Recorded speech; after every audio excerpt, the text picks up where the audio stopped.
everyone. My name is Virginia Duan, also known as Mandarin Mama, and I'm the host of the Noona ARMY Podcast, where we talk about the particular challenges and aspects of being a middle-aged BTS fan. Today's topic is on expansiveness and BTS. How BTS is very generous and expansive, both in terms of their art and other artists, as well as how they expand. They try to expand their fans' interests, if that makes sense. So first I'm going to actually just talk about their expansiveness as artists. I find it so interesting that BTS have always been very upfront about the people that they admire, and like either artists that they wish to work with and collaborate with, or artists that have inspired them, or even just artists that they're currently enjoying. I find that so refreshing that they are so secure, and maybe they weren't always like super secure, but the fact that they want to share the things that they love with other people. So yeah, they're just really secure in who they are as people, and that not only do they recommend people outside of their genre, so like it makes sense, like hey, you could recommend someone outside of your genre and you don't feel threatened by them, but they also recommend people within their genre, like within the realm of K-pop, or they recommend other artists, that they're friends with other artists within their industry, and that they are generous to other artists in their industry, that they're always just kind. I feel like it's just, I love how expansive and inclusive that they are. And then they're also expansive and inclusive in terms of like either undiscovered artists or people who make things for them, and that they chose a lot of Korean stylists, not stylists, but like fashion houses or whatever. But like they're very thoughtful in who they choose to promote, to give like free promo to, I guess, the BTS effect. Sometimes unintended. I'm sure V would like his lip balm, and Jungkook would like his Downy softener. But you know what I mean. But and I think one of the ways that it was really highlighted was during their Connect BTS, that was in conjunction with their MOTS 7 release. I just find it so thoroughly interesting that part of their strategy of marketing was to invite other artists that they personally either really liked and found interesting, or they thought connected with their message that BTS puts out, and that they're so expansive, right? Like they are just very generous and very secure. Like they recognize that people are multi-layered, that people don't only like BTS, they have other interests, they like other things. I mean, BTS has only been around 7 years. Of course people like things other than BTS.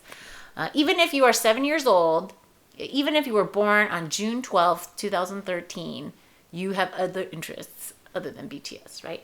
And so I love how expansive they are, that they invite other artists, they invite their fans to check out other artists, and they invite other artists to engage with their fans, and that they're secure enough to know that even that their fans will either stay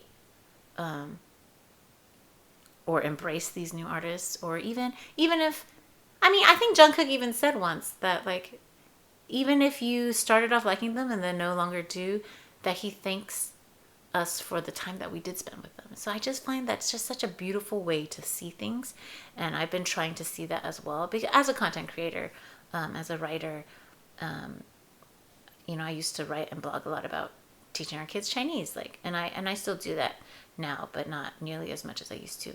And so I think the people, I feel like it's given me a good, like, expansive view towards the, my old fans or new ones, So I think it's just so refreshing to see artists who are secure, and they want to introduce you to new things, and that they expand your worldview. So some of the things that BTS has expanded my worldview on is obviously K-pop, Korean culture, Korean hip-hop. I would have never found Epic High were it not for RM sing the song Umbrella with the Japanese fan, right? And because when I knew that Suga liked Epic High, and he said Fly was a very instrumental song for him, so I listened to it, and I didn't really like Fly the first time I heard it, so I just kind of wrote them off. But then when I found the RM duet, I was like, oh, maybe I do like some of their stuff, and so I started to check out more of their things. So I mean, I've checked out Tiger JK because of RM. I've checked out Nell because of RM. Like, I think it's Green Nocturne. Ugh, that song just kills me. And just so many artists. I've checked out IU because of JK. Yeah, I mean, just so much Korean culture, so much Korean stuff because of BTS, and then because they also do a lot of like Chinese things, or at least there's a lot of the root words are Chinese. It's also expanded my understanding of Chinese culture. I don't understand the Korean obsession with the romance of the three kingdoms, but I've looked into some of that. And because that's Chinese, and I just find it just so interesting that I've expanded so much of my worldview, and then it's expanded other artists. This is a dumb example, but I used to really not like Drake at all, but because of J-Hope dancing to the In My Feelings song, which is still like one of the best Twitter videos I have ever had the privilege of watching. So fantastic.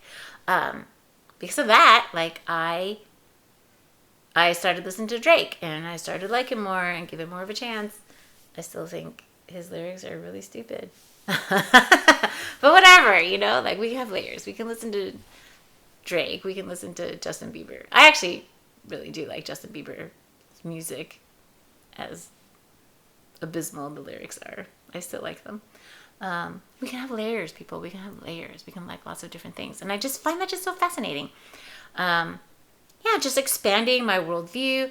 It's I already knew about Carl Jung and his the ego stuff, but kind of learned more about it more deeply, more than I actually cared to know. And a lot of the literature that they have talked about, I've read or I'm familiar with. But there's art. I don't care about like art. I'm like Suga. He's like, yeah, I don't really care about it. But I do find it interesting, and because they're connected to it, I find it interesting enough to look at. It's expanded my friend circles. Before, a lot of my friends were exactly like me. Or not exactly like me, but I don't know if you've experienced this, but what happens is, if you're younger, then you might not, but so when you're in school, you have a wide variety of friends, right? Because you're in school, you meet a lot of different people, the things that you have, you're either in a dorm, you work together, you're in different classes, but so you have an opportunity to meet a wide swath of people. And then when you work, it kind of narrows a bit, but still work kind of brings a lot of different personalities together. But it still narrows a bit. And then your friends start getting married, maybe you get married, and then your circle narrows again. And then you have children. And how to explain the swift shrinking of my world when I had my first child. It went from like unlimited and vast to maybe like 3 people, maybe 4 people, including my mother, and then, yeah, it was just so lonely. It was just so lonely and just isolating, and it was confusing, and it was scary. And then slowly, I branched out more and more. But again, I was a stay-at-home mom. So you just end up meeting more stay-at-home moms, because who's around? Stay-at-home moms. And so though my circle got wider, it was still kind of the similar type. It's mostly all, and truthfully, it's been about 10 years, and I'm always confused when I see men. Because I'm always in environments where it's almost always 99% women, and the only men are children. And by men, I mean boys, right? An occasional dad. So I'm very rarely in circumstances where there's a lot of grown adult men around, and it's always confusing to me. My world has to be Oh yeah, men exist that are not my husband, right, or my friends' husbands, and even my friends' husbands I don't see very often, and so when I became a blogger like 6 or 7 years ago, again my world expanded a bit, but again it's 99% women. It's like 90% women that I saw at conferences, so. And again, most of us were moms, most of us were writers or like some type of influencer. So again, very similar, maybe not values, but like crowd. But then I started getting into BTS and wow, it just opened up. Oops. It opened up so many people. And like I've mentioned before, I'm part of these group chats and it's just women and people from all over the world. Reddit is like that. Twitter is like that. It's just so, I just find it so interesting that people all over the world can be so into like 7 dudes from Korea that we'll never meet in person. But yeah, I feel like they've expanded my world in that sense also. So the types of people I know, their backgrounds are very different. Their ages are different. I mean, I can't tell you the last time I was friends with people of different ages other than when I worked. And even then it was like above a certain, it's like 25 and older, right? And then again, my world shrank and I had kids and then now it's expanding. So it's, and actually what's really funny to me is that I skipped a grade I skipped 4th grade and I was already young for my year. So I've always been used to being the youngest person in the room. So despite being the oldest kid in the family, I've always been used to being the youngest kid every year, all the time. And so I kind of got used to it. Like when I was in finance, I was the youngest person that they had hired for a long time. And yeah, I was just, and then now I am no longer the youngest person in the room. I'm quite frequently the oldest person in the room. And I just find it baffling and just kind of confusing and very amusing. But yeah, so it's just expanded my world in terms of like people I hang out with online, obviously, because I have no actual friends in real life now. Thanks, coronavirus.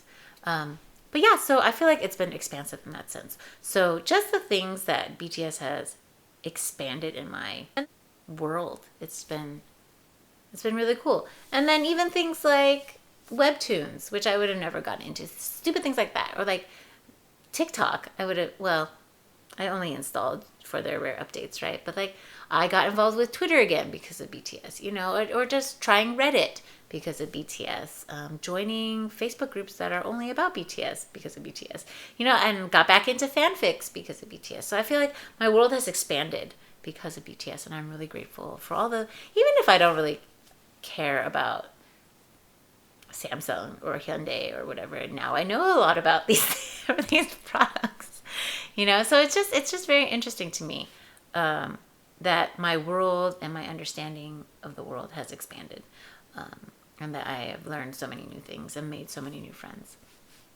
So that's kind of a tangent. Well, not tangent, but like that's another way that BTS has expanded my worldview. And then just career-wise, it has expanded my career. I've always wanted to talk about entertainment news, or like pop culture, but I didn't really know how to do it. And then BTS gave me that in. And then because of that, because I started talking about BTS, I got opportunities. I got to attend the Frozen 2 premiere. I got to interview celebrities through Mochi Magazine. So just lots of avenues in my career that have opened up because of BTS as well. It's just expanded my repertoire of writing, the things that I can write about, the things that I thought I could write about. It's expanded me into YouTube.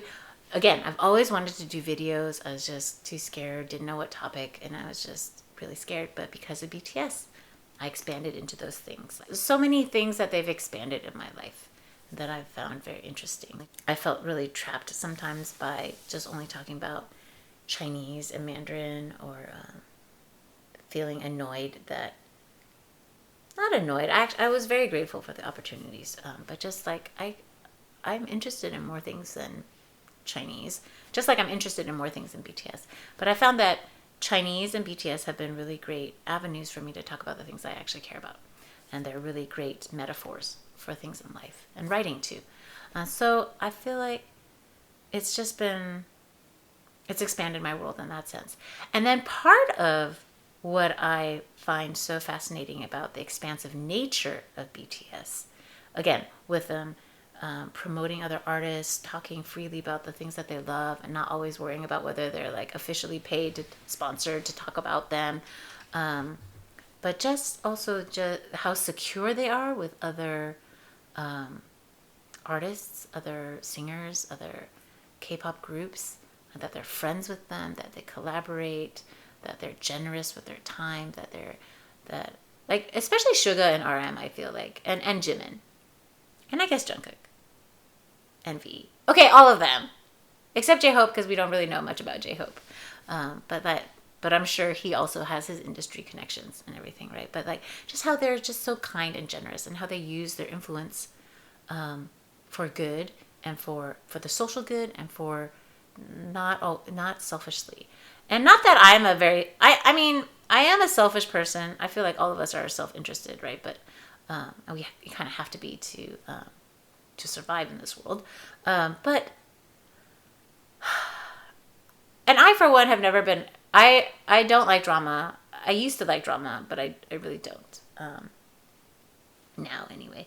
But in the blogging world, you know, or in the influencer world, even in the Chinese world, like the Chinese blogging world, like I was one of the first few Chinese bloggers who talked about Chinese and teaching their kids Chinese, homeschooling Chinese. And initially, when more and more people started doing that, I felt very threatened, and I was very jealous, and I was maybe not always the kindest. And in the blogging world in general, it's very easy to be caught up in numbers, like, oh, so-and-so has more followers, or so-and-so has more pins, or whatever. And it's very easy to get caught up in that. And I would like to think that I've always been a supportive person, and not the type of person to be like backstabby. And I'd like to think that that's the way I've been. But who knows? I'm sure I've offended somebody in the past, or done not so great things. But in general, I think that's what resonates really. It makes me happy to see BTS be so generous, because it reminds me that they're so secure, and that I'm not saying this right, but that is also my philosophy. Like I think I used to think that there was only one pie, and you better grab your slice and grab as big of a pie as you can. And everyone else was like competition. And I feel like that's how I was kind of raised. You know, like to be the best, or to always think you're the best, to always want the best. But now that I'm older, I realize there's no such thing as the best. The best at what? By whom? Defined by whom? Right? And that really, if you're secure in who you are, if you're secure in your content, the things that you make, the things that you do,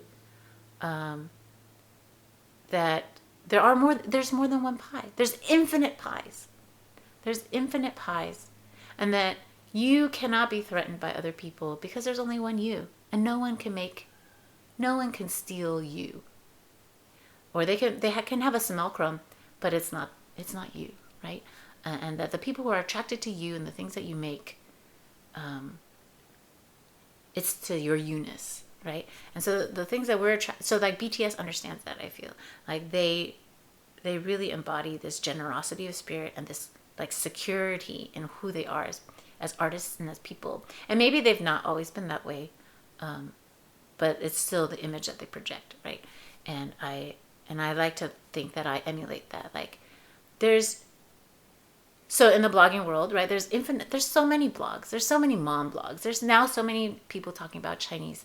But I know that no one can be like me. No one has my voice. No one has my experience. No one has my unique genetic makeup, and like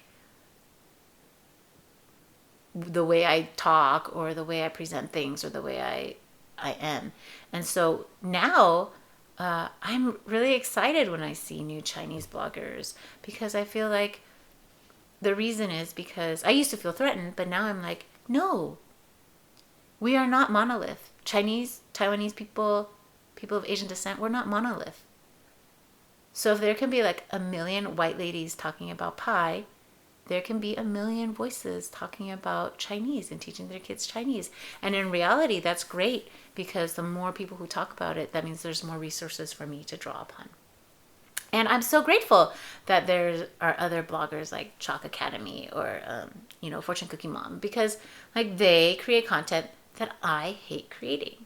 I hate worksheets. I'm terrible at taking good photos, right? Like all these things. So I'm really grateful for them.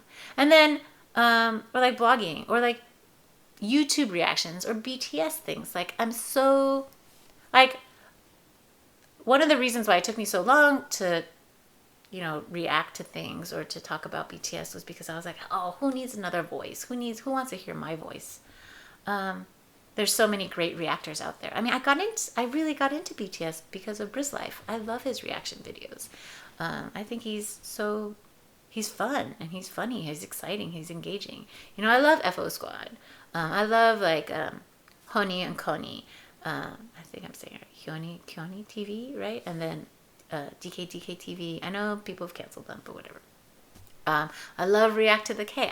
I love, Joey Nato, and I love Lit TV, right? Like, there's so many reactors out there, and maybe I didn't name your favorite, but that's okay, because just because you like them doesn't mean I have to like them. Just because I like them doesn't mean you have to like them. And that there's just room. There's so much room. And I feel like that's part of the message of BTS, that there's so much room. And they've expanded what America understands as popular music, right? They've expanded the cultural palette of so many Western countries. They've expanded, sorry, those are my kids screaming. But, they've expanded even my children's understanding of what music can be and can look like, and what artists can look like. That artists can look like us, right? That amazing talent can look like us. That people who look like me, people who look like my kids, can win awards in America, which is so rare. So I feel like they've expanded even what Americans and Western culture thinks of when it comes to like music and transformative art. So I really love that. And I love how there's just so much room. And I think that's one of my key takeaways. And I've always felt this, but BTS has really like spotlighted it in my mind. Like I feel like they're a very good example of what I'm talking about, which is that there's just so much room. There's room for all of us. There's room for our voices. And if we do love ourselves, if we are secure in ourselves, if we're not busy hating on people, if we're busy not... Here's the thing. People who tear things down, it's easy to tear things down, but it's really hard to make things. Like I think about, so there's this overpass where I live, the 580, 280, not 280, the 283, 285, I forget. Anyway, used to be this huge overpass, and then it was reduced to rubble. And I remember every time I passed it, I was like, how long does it take to make an overpass? It takes them months. It takes them forever. But how quick it is to destroy something. And then you can never put it back, right? Like you cannot turn the rubble back into an overpass. You have to make it all anew, right? And it's really difficult, right? There's like steel reinforcement bars, like all sorts of engineering stuff. It's like cracking an egg. You can never uncrack that egg. And so how does this relate to what I'm talking about? I guess what I mean is that you can spend your time tearing people down. You can spend your time like hating on certain reactors or hating on a group or being like an anti or saying like, oh, this person sucks and blah, blah, blah, and this is why. And that takes a lot of energy. Or you can instead focus on the things that are great, focus on the people who are making awesome things, focus on people who are spreading the message that you want to amplify, people who are creating the art and the content that you enjoy and love and feel like bring good things to the world. And you can choose to focus on those things, and you can choose to be generous with your time and generous with your comments, and to promote those people. And that it doesn't hurt you to promote somebody. It doesn't hurt me to talk about other reactors. First of all, because I am so small, it doesn't really matter. And second of all, how sad and how limiting a world it would be if we could only like one thing. Like, BTS takes their inspiration from so many places. How sad if they only... I mean, the reason why we love BTS is because they're so rich and varied, right, in their content, that they draw upon so many things. Psychology, Greek mythology, tropes, old tropes, like just so many things. Like, they have so many concepts, they have different styles. Like, how sad if they were only limited to one. How sad if they only sang love songs. How sad if they only sang social commentary songs. How sad if they only rapped. How, you know what I mean? Like, you see what I'm saying? Like, how sad if BTS were the only group in the world? How sad if I were the only YouTube reactor? Well, first of all, and also it's like a lot of pressure if you're the only one, right? Like, and so that's what I already knew this, but I feel like BTS has really hammered that lesson in home for me, that there's room for everybody, and to focus on positive things, that even in your diss track like Dang or Cypher 4, that your main message is for someone to love themselves, or that they choose to focus their energy on improving themselves and making good shit versus tearing down the other things that people make. And so I've tried to like channel that. Of course, it's like not always easy because, to quote Erykah Badu, I'm an artist and I'm sensitive about my shit.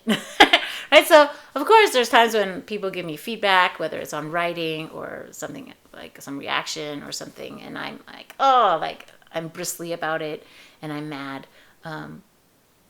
But in general, like 95% of the time, I try to look at their feedback separate from me. It's very difficult. And see if there's any truth to it. And oftentimes there is validity and truth to their statements. And I can have a lot of excuses. I can say like, oh, well, blah, blah, blah this and blah, blah, blah that. But people don't care, right? They just look at your end product. They don't know me. They don't care about me, which is fine. They don't have to. And I've tried to like take the feedback for what it is, separate it from like any perhaps attached insult to my excellent name. And then either incorporate that into future things, or decide that I don't care about that feedback, that their feedback, though valid, is not important to me, like what they've said. That it is on a list of like all these things that I have to do, it's on the lower end. So, okay, fine. If that's the type of product I'm willing to put out, and let's all face it, I'm not some like technical wizard. I know my videos were laggy, but I'm, I figured that out, and now my future ones aren't. But like, I get that. I know sometimes the sound was weird, but I try to live by done is better than perfect. And I feel like BTS is also like that. Although their quality of product is far superior to mine, but that they're always improving, and that's what I tried to take away. So that was really, really probably very, very long. And thank you for listening. And it's an expanded episode. Sorry. All right. So thank you for watching. Please like and subscribe. Hit the notification bell. Or, download my podcasts on your preferred podcasting place of choice. Thank you so much for your time, and I really appreciate you. I'll see you next time.